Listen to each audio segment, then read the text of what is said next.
counts. Ang ginagawa ko, kinukuha ko yung takip ng soft drinks, tapos ginagawa kong pangsandok.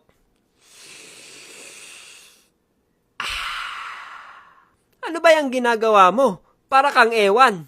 Ano to? Para hindi agad maubos yung soft drinks ko. Bakit hindi ka nalang gumamit ng straw? Straw? Speaking of straw, ginamit ko din yan pang higop ng kape. Leche, baliw na ata ako nung bata ako eh. Sino bang namang batang gagamit ng straw pang higop ng kape? Di ikaw. Ngi! Siyempre, pag may kape, may tinapay din.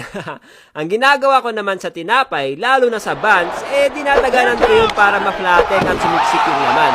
Kung hindi ko dinadaganan, kinokompress ko siya gamit ang aking kamay. Ewan ko ba, parang mas masarap yung tinapay kapag ginanon eh. Bumibili ba kayo ng cupcake dati kapag recess or pang merienda?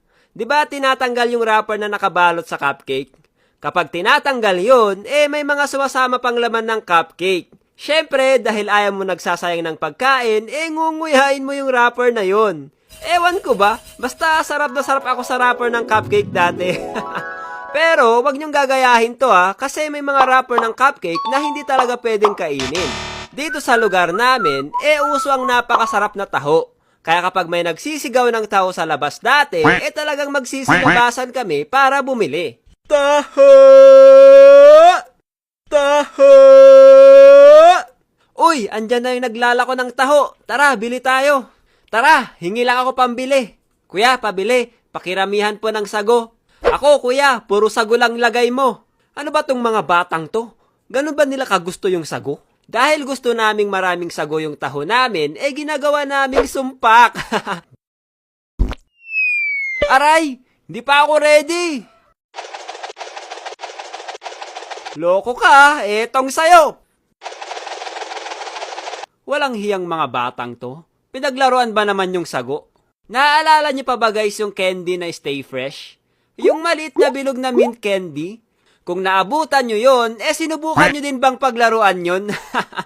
Yung ilalagay mo siya sa lips mo, tapos i-blow mo para umangat sa ere. Para mas tumagal siya sa ere, kailangan mo ng matinding focus at maraming hangin. Dahil kung nagkamali ka, masushoot sa ilong mo yung candy. Siyempre, pag nashoot yan sa ilong mo, malalagyan ng sipon. Ikaw, kung gusto mo ulit ibalik sa bibig mo. Ikaw, binabalik mo, no? Hindi Oh shoot! Wag mong ibabalik yan, Hehe. Yak, kadiri. Mahilig ba kayo kumain ng santol? Yung masim-masim na prutas na yon?